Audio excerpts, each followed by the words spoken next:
ពីក្រុមដែលគេមើលរំលងខ្លាចជាក្រុមដែលស្ទើរតែធ្វើឲ្យក្រុមធំៗក្នុងពូស្រកទឹកភ្នែកដោយសារខ្លួនការពង្រីកការប្រកួត FIFA World Cup 2026ដល់ទៅ48ក្រុមបានផ្ដល់ការឲ្យបណ្ដាប្រទេសនិងដែនកោះតូចៗជាច្រើនបានបង្ហាញខ្លួននៅលើឆាកបាល់ទាត់ដ៏ធំបំផុតរបស់ពិភពលោកទោះបីពួកគេមានទឹកដីតូចឬមិនសូវមានឈ្មោះល្បីក្នុងពិភពបាល់ទាត់ក៏ដោយប៉ុន្តែសមត្ថភាពនិងទឹកចិត្តប្រកួតរបស់ពួកគេគឺមិនតូចទៅតាមទំហំប្រទេសនោះឡើយជាក់ស្ដែងក្រុមជម្រើសជាតិកាប់វ៉ឺតបានក្លាយជាក្រុមដែលទាក់ទាញការចាប់អារម្មណ៍ខ្លាំងបំផុតមួយក្នុងព្រឹត្តិការណ៍ World Cup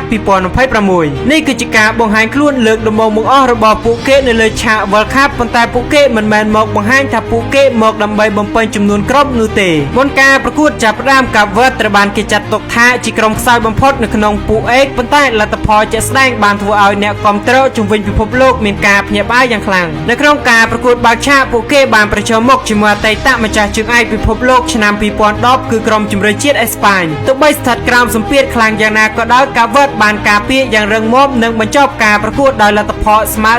0-0លទ្ធផលនេះមិនត្រឹមតែជាពិន្ទុដំបូងក្នុងប្រវត្តិសាស្ត្រ World Cup របស់ពួកគេប៉ុណ្ណោះទេប៉ុន្តែអ្នកចាំទីចាវ៉ាសាវ៉ូសេនញ៉ាក៏បានឈ្នះពានរង្វាន់កីឡាករល្អបំផុតប្រចាំការប្រកួតផងដែរភាពអស្ចារ្យមិនទាន់បានបញ្ចប់ត្រឹមនេះនោះទេក្នុងការប្រកួតទី2ទៅនឹងក្រុមខ្លាំងមកពីអាមេរិកឡាទីនអ៊ុយរ៉ាហ្គាយក្រុមកាវ៉ឺតបានលេងយ៉ាងក្លាហាននិងសុទ្ធនាំមុខបានដល់ទៅ2ដងទោះបីជាអ៊ុយរ៉ាហ្គាយវាយបកតាមស្មើក្នុងលទ្ធផល2-2ក៏ដោយកាវ៉ឺតនៅតែរក្សាកំណត់ត្រាមិនទាន់ស្គាល់ពាក្យថាចាញ់និងមាន2ពិន្ទុក្នុងដៃស្មើជាមួយអ៊ុយរ៉ាហ្គាយរឿងរ៉ាវរបស់កាវ៉ឺតបានបង្ហាញឃើញថាក្នុងពិភពបាល់ទាត់សម័យថ្មីឈ្មោះធំឬប្រវត្តិសាស្ត្រមិនមែនជាអ្វីកំណត់លទ្ធផលនោះទេ